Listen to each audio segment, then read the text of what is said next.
गुरुवे नमः। गुरुवे गौरचन्द्राय राधिकायै तदालय कृष्णाय कृष्णभक्ताय तद्भक्ताय नमो नमः। श्री कृष्ण चैतन्य प्रभु नित्यानंद श्री अद्वैत गदाधर शिवसदि गौर भक्त वृंद। हरे कृष्ण कृष्ण कृष्ण हरे हरे, हरे राम राम राम हरे हरे। सर्वप्रथम मैं मेरे गुरु पाद पद्म परम आराध्यतम आचार्य धीरंडी स्वामी श्री श्रीमद भक्ति वेदांत शिल श्रीधर गोस्वामी महाराज जी के चरणों में दंडवत प्रणाम करता हूँ। तदोपरांत नित्य लीला प्रविष्टो विष्णुपाद अष्टोत्तर शत श्री श्रीमद भक्ति वेदांत शिल नारायण गोस्वामी महाराज जी के भैर चरणार बिंदों में मेरा अनंत कोटि दंडवत प्रणाम है। समस्त रूपानुगुरु परंपरा जयुक्त हो, सपार्षद प्रभुपाद सपार्षद गौरहरि जयुक्त हो। ऑनलाइन क्लास के माध्यम से उपस्थित वैष्णव वैष्णवी माता भाई बहन प्रभु सभी के चरणों में मेरा यथा योग्य दंडवत प्रणाम। हरे कृष्णा, हरि बोल। हम लोग गत 4 क्लासेस से हम लोग श्रीमन चैतन्य महाप्रभु के विषय में श्रवण कर रहे हैं। और जिस प्रकार हमने पिछली बार श्रवण किया था कि कैसे जो चैतन्य महाप्रभु हैं वो गया जब गए हैं तो गया से लौट करके बड़े गंभीर हो चुके हैं। क्यों? क्योंकि अब समय आ चुका है जो बद्ध जीव का उद्धार करने के लिए जो चैतन्य महाप्रभु के आने का प्रयोजन है उन राधा भावों को आस्वादन करना, जगत में हरे कृष्ण महामंत्र के नाम का प्रचार करना, और जो पापी तापी जितने भी हैं उनको इस बार प्रेम दान देकर के शुद्ध करना, और अंत में जो गंभीरा में रह करके राधा भाव गंभीर जय भजन चित्त धीर, जिस प्रकार राधा रानी का जो गंभीर भाव है उसको आस्वादन करना और जगन्नाथपुरी में रहते हुए अपना जो अंतिम समय बिताना, और उन जो सबसे जो उन्नत उज्जवल रस है उसका आस्वादन करना, और श्रील रूप गोस्वामी जी के माध्यम से जगत को उसका छीटा पोटा पुचवाना। इसलिए ये सारे के सारे कार्य करने के लिए अब जो समय आ चुका था, नवदीप छोड़ने का समय आ चुका था श्रीमन चैतन्य महाप्रभु का। लेकिन उसके भी पहले जो चैतन्य महाप्रभु हैं वो नवदीप के अंदर अभी संकीर्तन यात्रा निकालने लगे हैं। बड़े सुंदर सुंदर कीर्तन होते हैं। जिस प्रकार हम लोग एकादशी कीर्तन श्री हरे वासेर कीर्तन निधान नित्य आरंभेल कृष्ण जग तेरा प्राण, इसलिए कभी जैसे एकादशी कीर्तन है जो कि मोटी वाली गौड़ी की थी कुछ में है जो देवानंद गौड़ी के मठ से निकली है, श्री हरिवासेर जो कीर्तन है हरिवासेर मान एकादशी, तो उसमें किस प्रकार चैतन्य महाप्रभु कीर्तन करते हैं। एकादशी के दिन तो ऐसा कीर्तन होता है, आप देखना उसके अंदर कभी गड़ागड़ी खा रहे हैं, कभी चैतन्य महाप्रभु भावों में आविष्ट होकर के भक्तों के चरण पकड़ रहे हैं, और भक्त महाप्रभु के चरण ना पकड़ ले, हमारे चरण गलती से भी स्पर्श ना हो जाए चैतन्य महाप्रभु, क्योंकि कभी कभी चैतन्य महाप्रभु के अंदर भगवान का आवेश आता है और कभी कभी भक्त आवेश आता है। तो जब भगवान का आवेश आता है उस समय तो चैतन्य महाप्रभु सबसे प्रणाम और सब कुछ स्वीकार कर लेते हैं। लेकिन जब उनमें भक्त्यावेश आता है, माने जब वो अपने आप को भक्त मान करके और एकदम दीनहीन होकर के जो दूसरे भक्त है उनके चरण तक पकड़ने के लिए महाप्रभु दौड़ पड़ते हैं, और सब लोग इधर उधर कूदने लगते हैं। क्योंकि कभी गलती से भी महाप्रभु का जो हस्त कमल है वो हमारे चरणों को ना लग जाए। इस प्रकार से ये सारी की सारी बड़ी सुंदर सुंदर लीलाएं नवदीप में घटित होती रहती थी। उसमें से भी मुख्य रूप से जो शिवासांगन है, ये जो शिवासांगन है ये ऐसा स्थान है, आप कभी नवदीप जाएंगे तो नवदीप से जब हम मायापुर के लिए नदी पार करके पहुंचते हैं तो मायापुर में जब हम शुरुआत करते हैं योग पीठ की ओर, तो योग पीठ के पहले जो एक आश्रम आता है उसको कहते हैं, योग पीठ के बाद ही आता है एक्चुअली, उसको कहते हैं हम शिवासांगन। तो ये उसके बाद में मूल मठ आता है, श्री चैतन्य गौड़ी मठ। सबसे पहले आता है जो हमारा गोपीनाथ गौड़ी मठ आता है घाट के बाद में, फिर चैतन्य गौड़ी मठ आता है, फिर चलते चलते चलते चलते फिर बहुत सारे आश्रम आते हैं, श्रील भक्ति कुमुद संत गोस्वामी महाराज जी का भी बीच में आश्रम आता है। फिर ऐसे करते करते हम लोग योग पीठ पहुंच जाते हैं। योग पीठ वो स्थान है जहाँ पे श्रीमन चैतन्य महाप्रभु का जन्म हुआ था मायापुर में। बड़ा सुंदर स्थान है, उसको भी कभी मौका लगे तो जरूर जाना उस मठ को, उस स्थान को। वहां पे किस प्रकार से ठाकुर जी हैं, किस प्रकार गौर निताई के विग्रह हैं, और हमारी जब परिक्रमा जाती है तो वहां पर सखी कलय गौर मुदारम कीर्तन होते हैं, बड़े सुंदर सुंदर बड़े भाव हैं नवदीप परिक्रमा में। आप लोग सभी मन में एक भाव जरूर रखना कि देर सवेर जब भी ठाकुर जी हमें अवसर देंगे, हम अवश्य ही नवदीप जरूर जाएंगे और वहां का जो भाव है उसको आस्वादन करेंगे, देखेंगे, समझेंगे। अगर ये समझ गए, इसलिए बोला जाता है कि अगर कोई नित्यानंद प्रभु के और महाप्रभु के चरणों में किसी की दास्य भाव में भक्ति दृढ़ हो गई, तो उसकी अपने आप ऑटोमेटिक जो राधा कृष्ण के जो मधुर रस में प्रवेश हो जाता है। हमको जैसे चैतन्य महाप्रभु स्वयं राधा कृष्ण मिलित तनु है होने पर भी जो हमारे गुरु वर्गों का आदेश है वो ये है कि हमारा महाप्रभु के प्रति भाव क्या होना चाहिए। जैसे कृष्ण के प्रति तो हमारा क्या भाव हो सकता है, मोर सखा मोर पति मोर, मतलब कोई भी भाव हो सकता है, सखा हो सकते हैं, मोर पुत्र में अपने बेटे हो सकते हैं, भगवान कुछ भी। लेकिन चैतन्य महाप्रभु के तरफ हमारा क्या भाव होना चाहिए? चैतन्य महाप्रभु की तरफ हमारा दास्य भाव होना चाहिए। वो दास्य भाव अगर चैतन्य महाप्रभु के चरणों में अगर दृढ़ हो जाए तो वो अपने आप राधा कृष्ण के चरणों में मधुर भाव को प्रदान कर देता है। ये बड़े रहस्य की बात है। और इसमें कई लोगों का ये विचार है कि ये जो हम आपको बात बताने जा रहे हैं ये थोड़ा सा गंभीर विषय है, आप लोग थोड़ा ध्यान दे करके इसको श्रवण कीजिएगा। ये हमारे गौड़ीय सिद्धांत है। इसको अगर आप थोड़ा सा भी समझेंगे, एक दो बार सुनेंगे, समझेंगे, इससे रिलेटेड कोई प्रश्न मत पूछिएगा दीदी ग्रुप में, बस ये समझने के लिए है।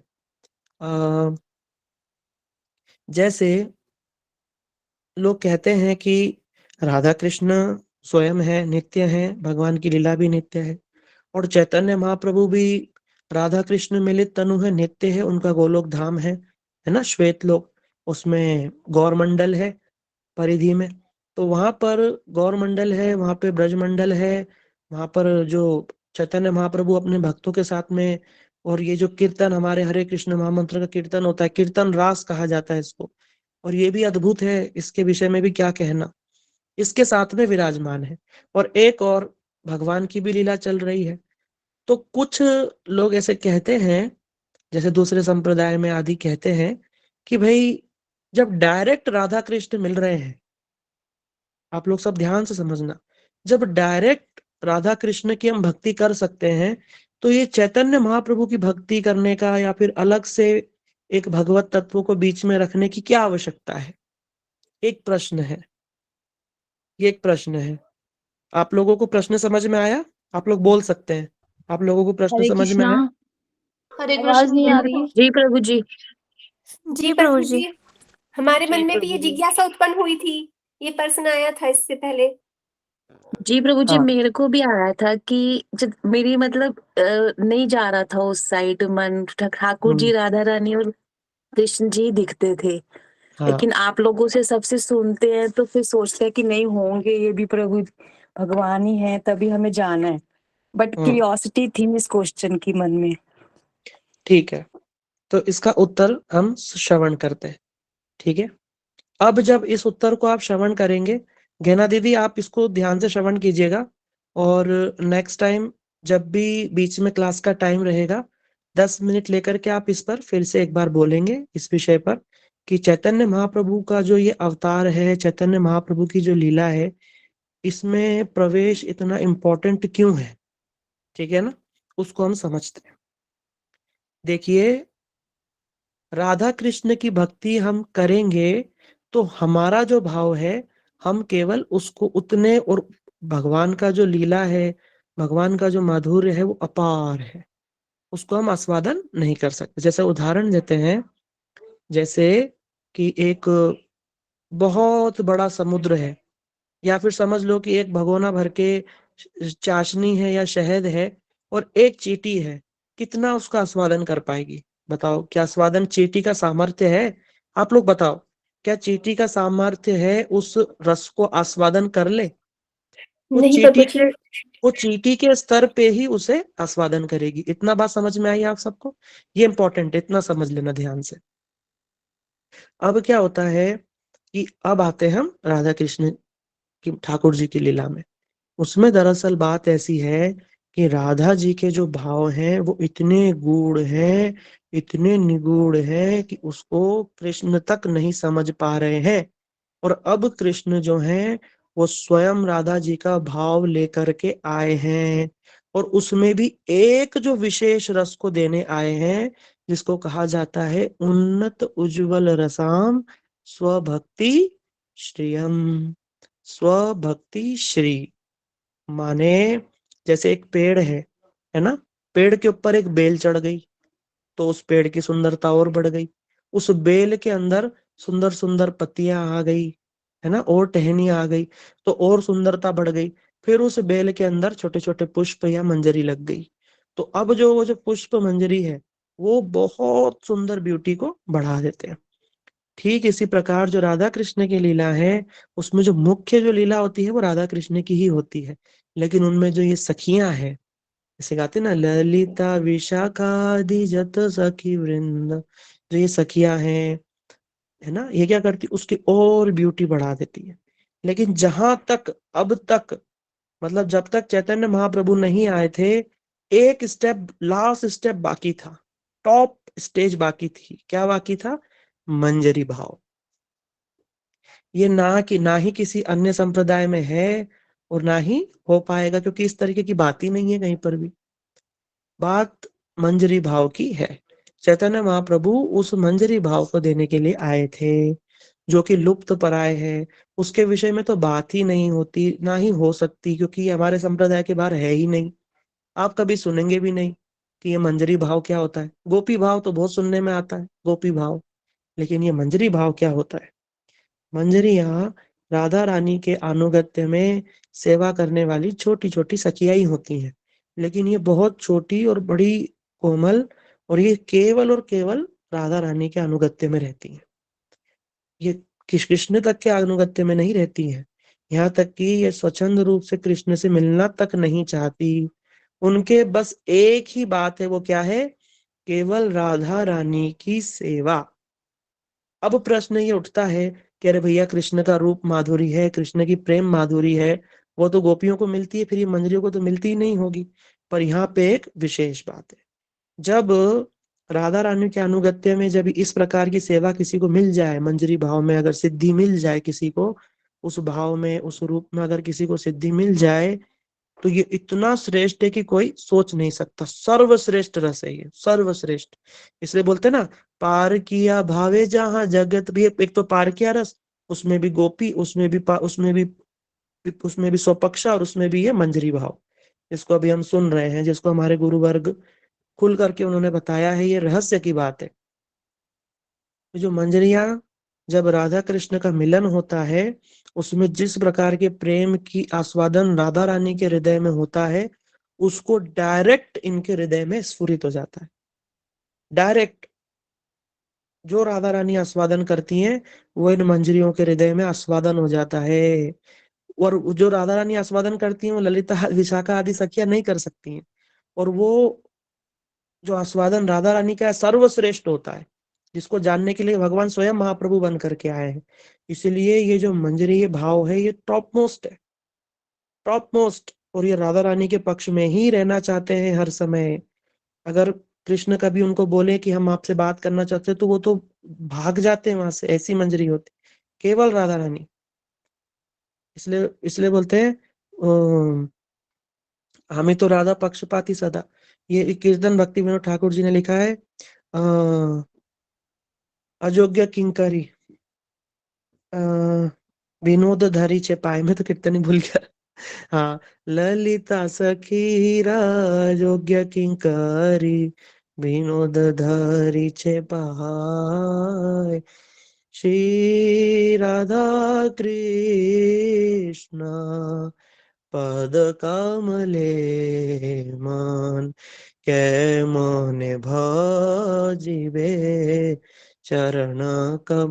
बोले, कह रहे हैं ये जो मंजरियां किन के अनुगत्य में रहती हैं? ललिता सखी के अनुगत्य में, रूप मंजरी के अनुगत्य में ये सारी की सारी मंजरियां रहती हैं। और ये उन लीलाओं में भी इनका प्रवेश है जिन लीलाओं में अष्ट सखियां तक भी प्रवेश नहीं करती हैं। ये सब बहुत ऊंचे स्तर की बातें हैं, पर गुरु वर्गों से सुनी है, और क्योंकि महाप्रभु के विषय में समझाना है, सुनाना है, इसलिए ये विषय बताना अति आवश्यक है ताकि आप सबको पता चले। तो अब आते हैं महाप्रभु पर। तो महाप्रभु जी इसी ही मंजरी भाव को देने के लिए आए हैं। अब कृष्ण है सबसे बड़े रसिक शेखर, सबसे बड़े रसिक शेखर, और राधा रानी है सभी रसों की सिंधु स्वरूप। कृष्ण सबसे श्रेष्ठ आस्वादन करने वाली वस्तु है, और सबसे बड़ा आस्वादन है राधा रानी का वो भाव। अब इतना बड़ा आस्वादक और इतना बड़ा आस्वादन चैतन्य महाप्रभु के रूप में हो रहा है, तो कह रहे हैं कि जितने चैतन्य महाप्रभु के भक्त होंगे जो महाप्रभु की लीला में प्रवेश करेंगे, तो उनमें ये एक गुण रहता है कि जिस समय महाप्रभु उन भावों में प्रवेश करते हैं, उनके समस्त परिकर उन भावों में प्रवेश कर जाते हैं महाप्रभु के अनुगत्य में। तो महाप्रभु जिन रसों का आस्वादन करते हैं, जिन राधा भाव, राधा कृष्ण के प्रेम का, विरह का, जैसा भी भाव वो आस्वादन करते हैं, वैसा वैसा महाप्रभु के भक्तों का आस्वादन होने लगता है। और ये जो आस्वादन है, ये डायरेक्ट जो आस्वादन जो लोग करना चाहते हैं, उससे कोटि गुना श्रेष्ठ है। आपको पहले बताया ना, अगर भगवान ऐसी व्यवस्था कर दें कि जो भगवान के हृदय में जो आनंद स्फूर्तित हो रहा है वो आपके हृदय में आनंद लग जाए, आप भी उसका अनुभव कर पाओ, इससे अच्छा तो कुछ हो ही नहीं सकता है। ये टॉप मोस्ट आस्वादन है।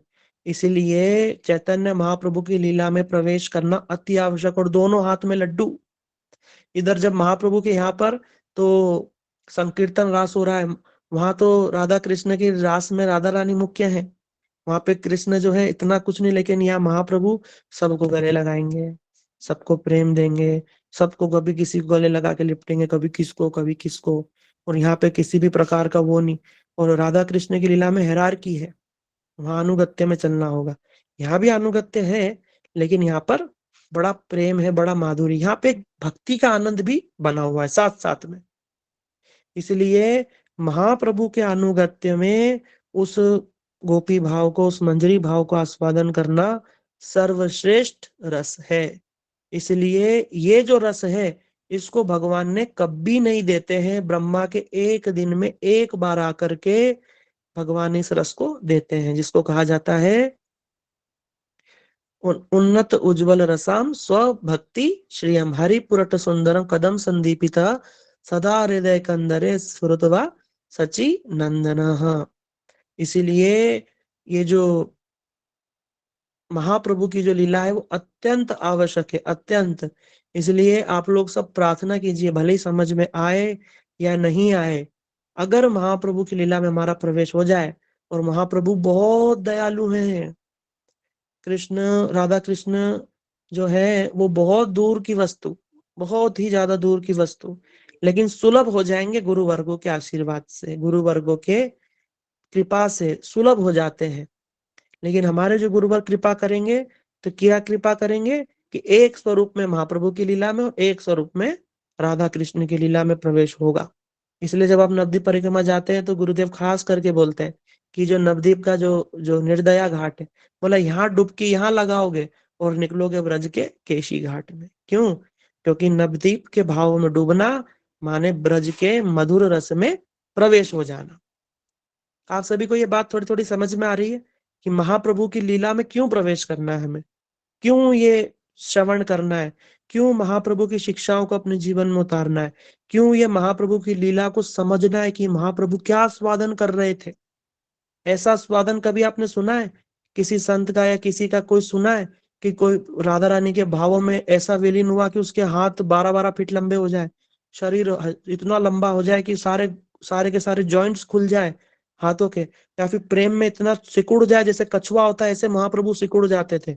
और जगन्नाथपुरी में सिंह द्वार के बाहर महाप्रभु पाए मिलते थे, रहते थे गंभीरा में और मिलते थे वहां, और गंभीरा से निकलना असंभव, 7 दरवाजे थे, लेकिन वो पहरेदार लगे रहते थे महाप्रभु की सुरक्षा के लिए, लेकिन फिर भी महाप्रभु पता नहीं कहां से सिंह द्वार में मिलते थे, वो भी कछुए के रूप में, इसे सिकुड़ जाते थे। इसलिए जो दीदी ने थोड़ी देर पहले सार्वभौम भट्टाचार्य जी का कीर्तन गाया, ये सार्वभौम भट्टाचार्य जी पुरी में, जैसे हमने पिछली बार श्रवण किया था कि चैतन्य महाप्रभु जब सन्यास लेकर के जगन्नाथपुरी चले गए, माँ ने भी प्रार्थना करी, और अद्वैताचार्य जी और नित्यानंद प्रभु ने भी इस प्रकार ही मंत्रणा करके डिसाइड किया था कि अरे भैया जीवों को उद्धार करना है, इसलिए क्या करो, महाप्रभु को पुरी में ही रखो। अगर महाप्रभु ब्रज चले गए तो ब्रज के भाव में डूब करके उस भाव में अभी से ही चले जाएंगे तो जगत कल्याण नहीं हो पाएगा। इसलिए अद्वैताचार्य जी की हम इतनी कृपा को मानते हैं। इसलिए नित्यानंद प्रभु की त्रयोदशी मनाई जाती है, उपवास व्रत रखे जाते हैं। तो इन्होंने महाप्रभु जो है वो आए हैं, उनका मुख्य प्रयोजन है अपने ही जो राधा जी के भाव को आस्वादन करना है, लेकिन जो जगत को जो देना था वो कराने के लिए इनका बड़ा अवदान है। नित्यानंद प्रभु का, अद्वैताचार्य जी का, शिवाज जी का, बहुत सारे जो महाप्रभु के परिकर हैं, इन सभी को हमें प्रणाम करना होगा, उन सबका अवदान हमको स्वीकार करना होगा। इस प्रकार तो सार्वभौम भट्टाचार्य जी जब चैतन्य महाप्रभु पहली बार जगन्नाथपुरी गए तब उन्होंने जगन्नाथ जी का दर्शन किया, और इतने सुंदर, आपको भी थोड़े दिन पहले बताया था ना जो लास्ट क्लास में, कि चैतन्य महाप्रभु का जो मुंडन करने वाला नाई था वो महाप्रभु के केस पकड़ करके रोने लगा। जैसे ही महाप्रभु को स्पर्श किया वो प्रेम रस उसके हृदय में स्फुरित हो गया। अभी आपको बता रहे ना ये प्रेम दान क्या है, ये वही प्रेम दान है जिसको अभी तो थोड़े मिनट पहले समझाया। वो राधा कृष्ण का प्रेम महाप्रभु ने इधर उधर वैसे ही वितरण कर दिया, जिसको पाने के लिए ऋषि मुनि 1000 साल तपस्या करते हैं, पा नहीं पाते, जान नहीं पाते, सोच तक भी नहीं सकते।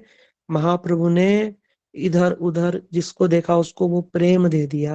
राधा जी के कृष्ण का जो प्रेम है वो वहां पर दे दिया। इसीलिए महाप्रभु की कृपा अगर छोटा फूटा भी हमारे ऊपर पड़ जाए ना, तो वो जो प्रेम जो अति दुर्लभ है वो अति सुलभ हो जाए, अति सुलभ।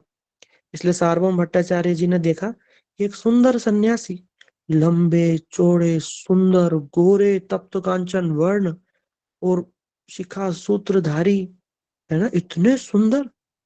और देख करके सार्वभौम भट्टाचार्य को लगा कि भैया ये सन्यासी कौन है, और दया भी आए कि इतने कम उम्र का सन्यासी, इसने तो ये इतनी कम उम्र में सब घर बार त्याग कर दिया। बड़ी दया भी आई, पुत्र के जैसा भाव भी आया। लेकिन वो ज्ञानी है ना, जीव ब्रह्म एकत्व को मानने वाले उस समय पर।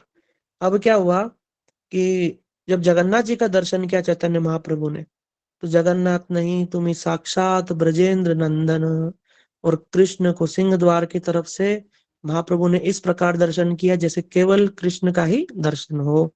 बलदेव प्रभु का दर्शन होने पर राधा जी का भाव स्फुरित नहीं हो पाएगा, सुभद्रा जी का होने पर भी नहीं हो पाए। केवल जगन्नाथ जी का दर्शन करके और चैतन्य महाप्रभु के अंदर अष्ट सात्विक विकार उत्पन्न हुए, श्वेत अश्रु कंप विवर्ण आदि, उसमें देखा, और जमीन पे पड़ करके और ऐसे विकार शरीर में महाप्रभु के होने लगे, जिसको देख करके बाकी लोगों ने सोचा कि इनको उठा के साइड में कर दे, बाहर कर दे।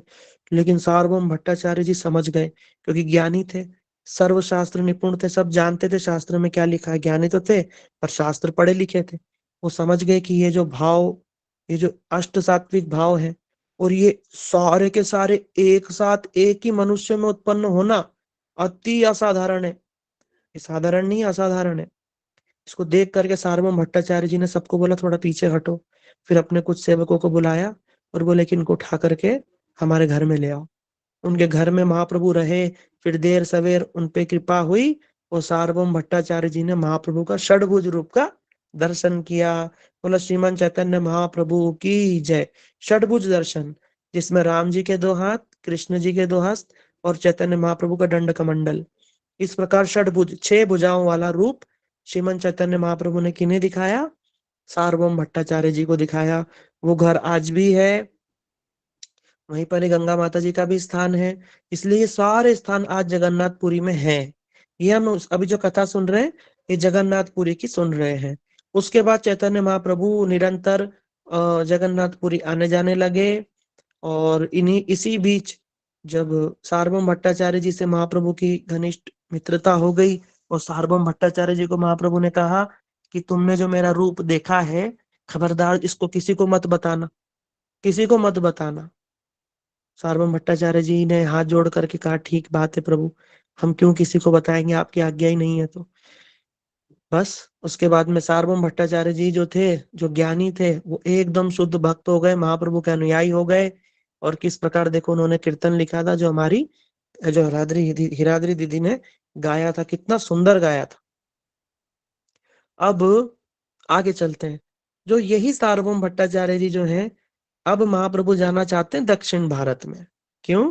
क्योंकि महाप्रभु के कुछ परिकर अभी दक्षिण भारत में उपस्थित है, अब उनको लेने जाना है ना। जैसे राम जी के, जब राम जी को वनवास हुआ तो कई कारण थे, कई कारण थे। रावण का भी वध करना था, पिता के वचन का भी पालन करना था, मैया कैकेयी की भी यही आज्ञा थी।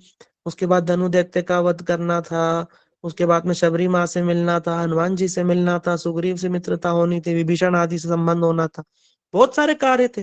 वो सब भक्त आस लगाए बैठे थे, कब आएंगे कब आएंगे। माँ शबरी ने एक 10,000 साल तपस्या करी, पद्म पुराण में लिखा है 10,000 साल।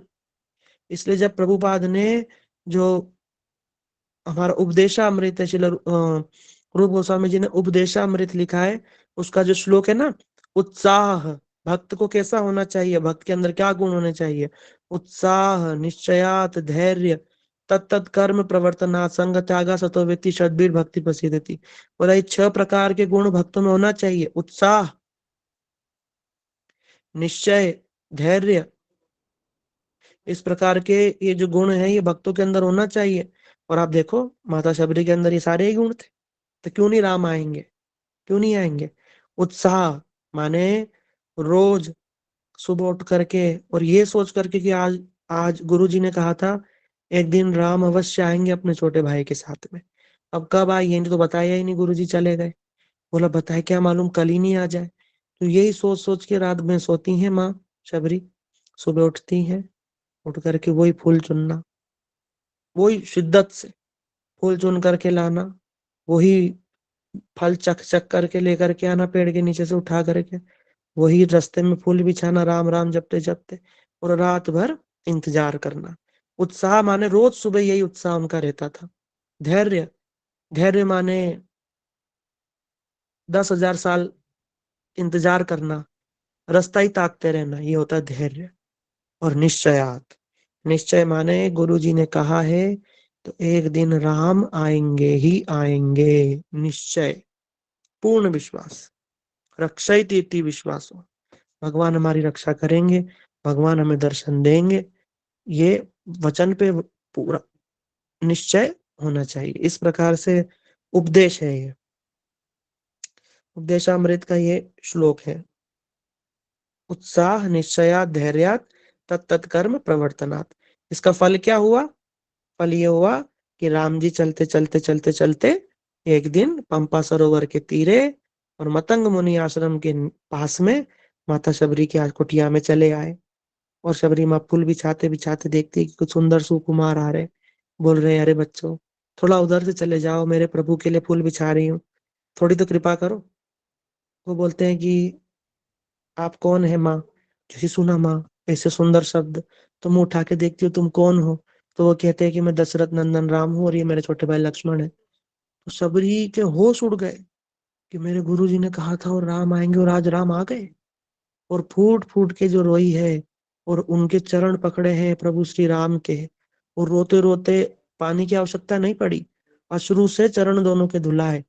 और बोल, और वहां पर जो शबरी माँ है ना, माता शबरी है, वो राम जी का गुणगान नहीं गा रही है, माता शबरी जी उस समय गुणगान गा रही है अपने गुरु जी का। बोल रहे आप आ गए प्रभु, मेरे गुरु जी ने कहा था आप आएंगे, मेरे गुरु जी की सब कृपा है, आप मेरे गुरु जी का आश्रम देखेंगे, आप मेरे गुरु जी की कुटिया देखेंगे। लेकर के गई, दिखाया, फल खिलाए झूठे, जैसे तैसे, ये भी नहीं मालूम कि फल चख के देने हैं कि कैसे देने हैं, पर राम जी ने उसे ग्रहण किया। क्यों? इसलिए भगवान कहते हैं पत्रम पुष्पम फलम तोयम यो में भक्ता प्रयश्यति। बोला मुझे कुछ भी देते हो, अगर भाव से देंगे ना, पत्रा पत्ता दे दो, फूल दे दो, पुष्प दे दो, कुछ भी दे दो, जल दे दो, अगर भाव से दिया तो ग्रहण करूंगा। भावग्राही जनार्दना, मेरे को कुछ भी नहीं चाहिए, बस प्रेम से होना चाहिए वस्तु, सब ग्रहण में करता हूँ। और ग्रहण करके कहते हैं कि माँ, प्रभु, शबरी माँ बोलती है कि बोला प्रभु मेरा आश्रम में तो कुछ भी नहीं है, बस ये फल ही है, कैसे लगे आपको? फल मीठे तो है ना? बोले माँ तुम्हारे फल में जो स्वाद है, माता कौशल्या मुझे अयोध्या में खिलाती उधर भी वो स्वाद नहीं, वैकुंठ में लक्ष्मी मेरे को 56 भोग 36 व्यंजन खिलाती है, उनमें भी ये स्वाद नहीं जो तुम्हारे इन फलों में स्वाद है। ऐसा लगता है इन फलों के अंदर ही सारे के सारे 56 भोग हैं। इसलिए बोलते हैं झूठे फल शबरी के खाए, बहुविधि स्वाद बताई, सबसे ऊंची प्रेम सगाई। बहुविधि स्वाद बता दिया। इन्हीं बेरों के अंदर हलवा, पूड़ी, खीर, सबका टेस्ट है इसके अंदर। यह है प्रेम, यह उत्साह, यह निश्चय। इसी प्रकार जब चैतन्य महाप्रभु जानते हैं कि मेरे बहुत सारे भक्त, जैसे रामानंद जी, प्रबोधानंद सरस्वती जी, गोपाल भट्ट गोस्वामी जी, ये सब मेरा इंतजार कर रहे हैं, उनके घर मुझे जाना है और वहां से कुछ एक विशेष ग्रंथ को लेकर के भी आना है। इसलिए महाप्रभु ने पुरी से दक्षिण की यात्रा करी। और दक्षिण की यात्रा करते करते जब वो जा रहे थे, जब सार्वभौम भट्टाचार्य जी जो हैं, उन्होंने एक बात कही। सार्वभौम भट्टाचार्य जी ने कहा कि देखो, आप उधर जा रहे हैं ना, तो हमारे जगन्नाथपुरी के गवर्नर हैं, जो उस समय आंध्र प्रदेश गोदावरी के तट पर रहते थे। तो उन्होंने कहा कि वो गवर्नर हैं, आप उनसे अवश्य मिलना।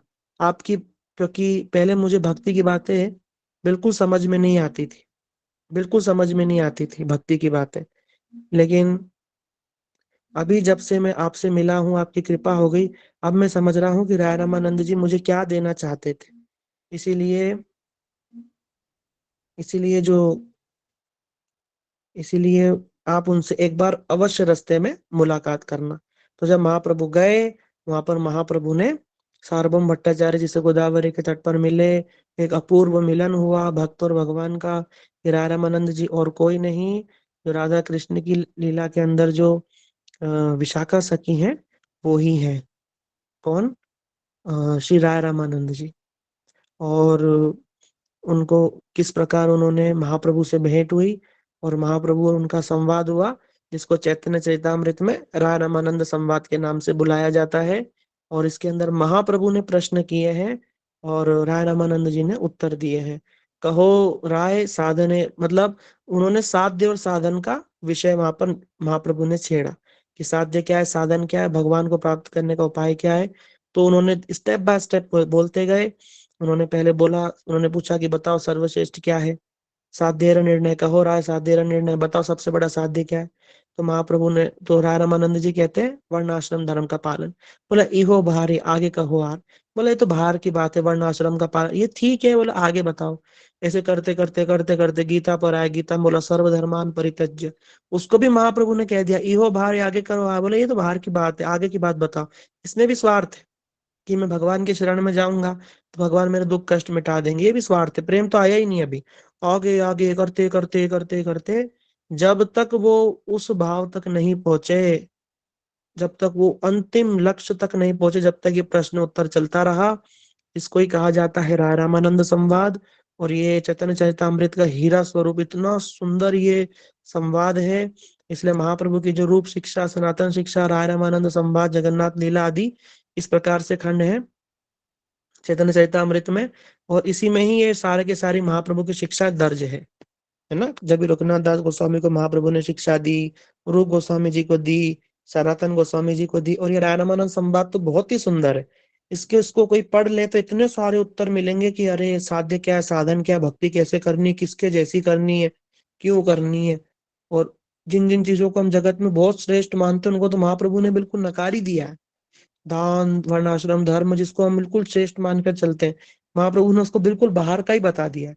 अब सोचो, इसको बाहर का बता, गीता तक का जो सर्वश्रेष्ठ ज्ञान है, उसको तक को महाप्रभु ने बाहर का बता दिया। कहा आगे बताओ, आगे बताओ, ये तो ऊपर ऊपर की बात है, गहरी बात बताओ।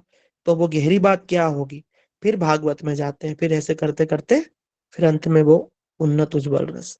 तो इस प्रकार महाप्रभु करते करते दक्षिण भारत में रह गए। फिर वहां पर जो हमारे गोपाल भट्ट गोस्वामी जी हैं, उनके भी घर में रहे। वहां पर महाप्रभु ने चतुर्मास पूरा वहीं पर ही रुके। वो लोग श्री संप्रदाय में थे। तब उनको किस प्रकार महाप्रभु ने सब समझाया कि कैसे लक्ष्मी जी जो है वो आज भी बेलवन में हाथ जोड़े तपस्या कर रही हैं, आज भी। तो उन्होंने बोला ऐसा तो हमने कभी भागवत में पढ़ा ही नहीं।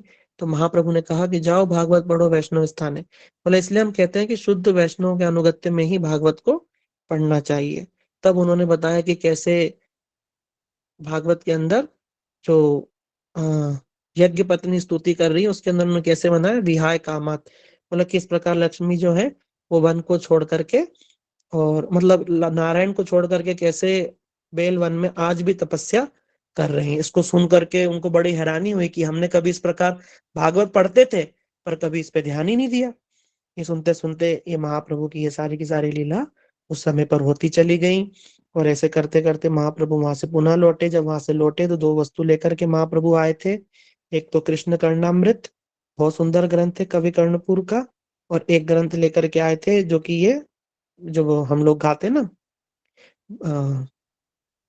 ब्रह्म स्तोत्र गोविंद स्तोत्र जो गाते हम, गोविंदमादि पुरुषम तमहम भजामि, जो हम गाते ना ये जो एक ईश्वर परम कृष्ण सच्चिदानंद विग्रह राधे गोविंद सर्व कारण कारणम चिंतामणि प्रकर्म सद्मशु कल्प वृक्ष लक्षावतेषु सुरभिरभिपालयन्तम लक्ष्मी सहस्र शत संभ्रम सेव्यमानम गोविंदमादिपुरुषं तमहं भजामि।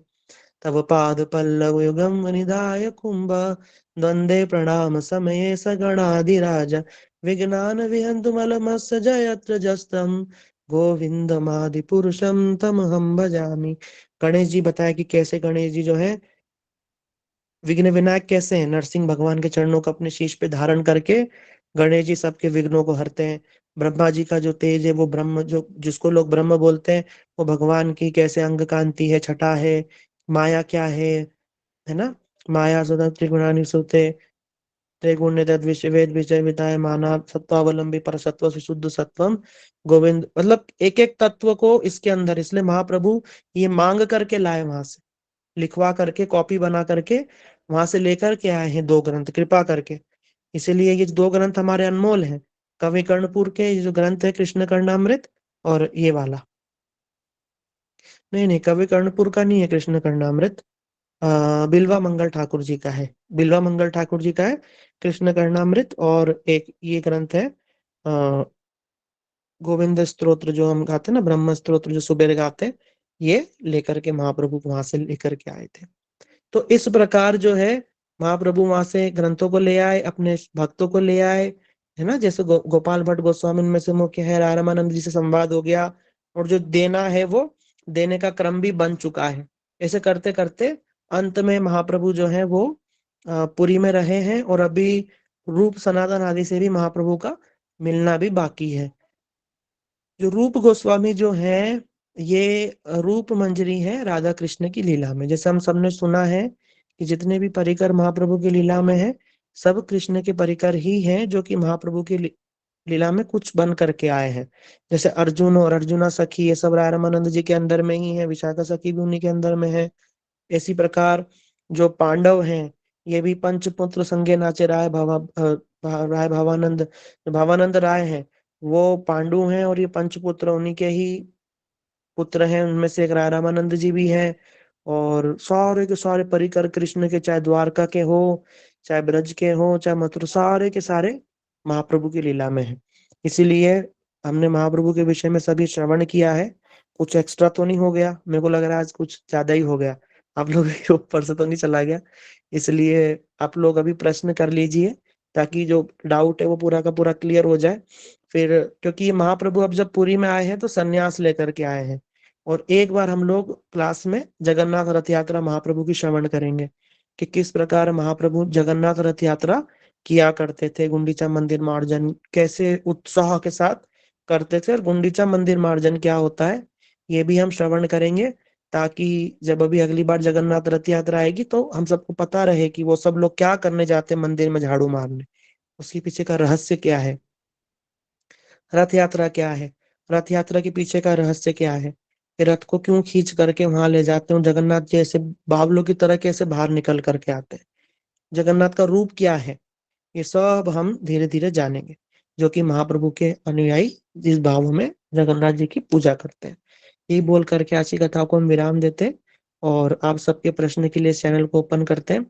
वांछा कल्पतरुभ्यश्च कृपा सिंधु भयवच पतितनां पावनेभ्यो वैष्णवेभ्यो नमो नमः। हरे कृष्ण।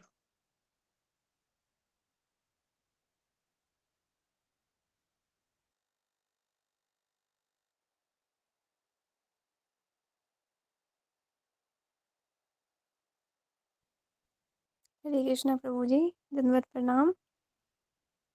हाँ, दंडवत प्रणाम दीदी। आप लोगों के जो भी प्रश्न है आप पूछ सकते हैं। यद्यपि आज मंडे है पर फिर भी थोड़ा सा टाइम निकाल करके सब लोग ध्यान से इन चीजों को श्रवण कीजिए। जी दीदी पूछिए। प्रभु जी प्रश्न नहीं है आज मेरा। प्रभु जी मैं ये बता रही हूँ कि ये टाइम कैसे निकल गया मुझे पता नहीं लगा। हम 2 दिन से बहुत बेसब्री से इंतज़ार कर रहे थे लेकिन आप आए ही नहीं मतलब किसी वजह से। क्षमा तो करना मतलब बहुत दीदी, मैं नहीं, कुछ नहीं, नहीं प्रभु जी दीदी। ऐसा मत बोलिए, ऐसा मत बोलिए। प्रभु जी हम बहुत वेट करते हैं क्लास के लिए।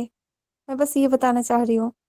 हम बहुत बेसब्री से इंतज़ार कृपा करते हैं है, कि क्लास खत्म हो जाती। महाप्रभु की कृपा है। महाप्रभु के विषय में श्रवण करने की उत्कंठा बनना बहुत, भगवान राधा कृष्ण के चरणों में श्रद्धा हो जाना और उनके प्रति कथा श्रवण करने में श्रद्धा हो जाना साधारण है।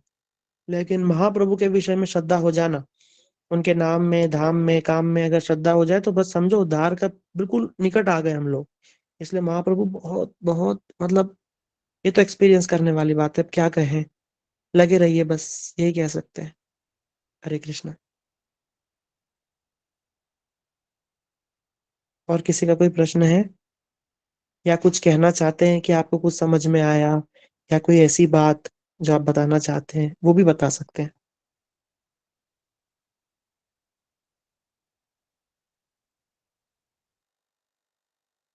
प्रभु जी मैं एक बात बताना चाहती हूँ।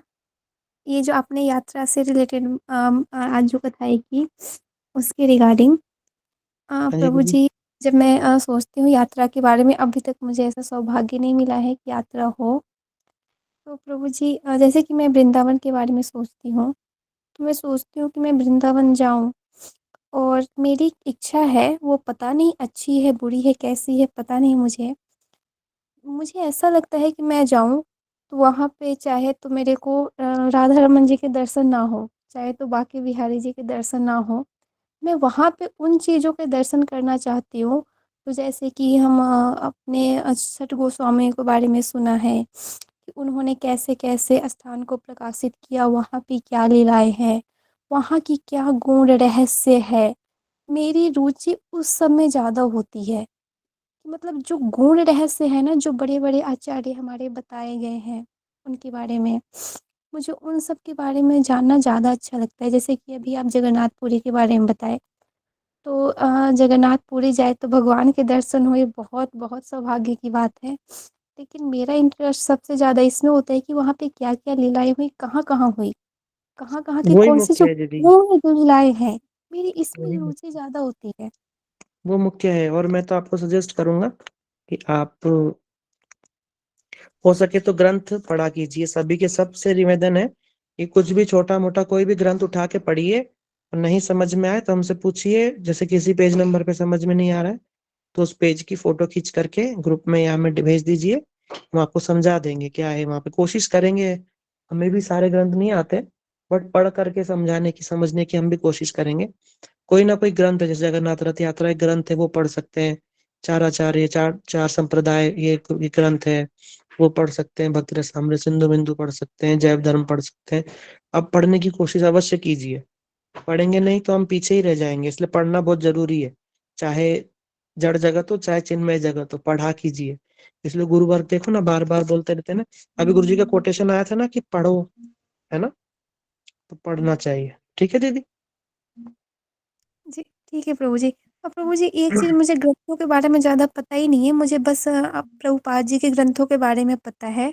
बाकी मुझे पता ही नहीं कि कौन-कौन से ग्रंथ हैं। आप लोग इतने ग्रंथ के नाम बताते हैं, मैं सोचती हूँ कि अच्छा ये हमें कहाँ मिलेगा, कैसे पढ़ना है? तो इस सब ठीक के है, बारे में इतना पता नहीं। प्योरभक्ति.com वेबसाइट है, उस पे जाना और वहाँ पे ई बुक्स में जाना। वहाँ बहुत सारी बुक्स है, जो अच्छी लगे डाउनलोड करो, फ्री में पढ़ो। ठीक है। ठीक है प्रभु जी, हरे कृष्णा, दंडवत प्रणाम, थैंक यू। धन्यवाद, प्रणाम दीदी। किसी का और कोई प्रश्न नहीं है तो हम यहीं हरे पर ही। कृष्ण प्रभु जी। हाँ दीदी बोलिए। प्रभु जी आप कह रहे हैं ना ये जो बुक्स का ऐप बता रहे हैं, ये वाला लिंक एक बार एक ग्रुप में अगर सेंड हो जाए तो हमें मैं याद डाल देख दूंगी, लेंगे। याद से डाल दूंगी। ठीक है हाँ दीदी। वो ग्रुप एडमिन वाले ग्रुप में भी दोनों होंगे ना शायद ग्रुप, जो एडमिन ग्रुप है। हाँ ठीक है दीदी, मैं वहाँ एडमिन ग्रुप पे डाल दूंगी। ठीक है दीदी। प्रिय प्रभु जी, हरे कृष्ण। हरे कृष्णा। सभी का जुड़ने के लिए बहुत बहुत धन्यवाद है। भाई मुझे थोड़ा अर्जेंटली जाना होगा, अगर किसी को कोई प्रश्न है तो आप ग्रुप में पूछ सकते हैं बेझिझक होकर के, हम उसको उत्तर अवश्य करेंगे। धन्यवाद। हरे कृष्णा। ज्ञाना दीदी। हरे कृष्ण प्रभु जी, दंडवत प्रणाम। हरे कृष्ण दंडवत प्रणाम माता जी। हरे दंडवत कृष्णा। प्रणाम। दंडवत प्रणाम। हरे कृष्णा। हरे दंडवत प्रणाम। जी आप बहुत जल्दी जा रहे हैं लेकिन। हरे कृष्णा प्रभु जी, दंडवत प्रणाम।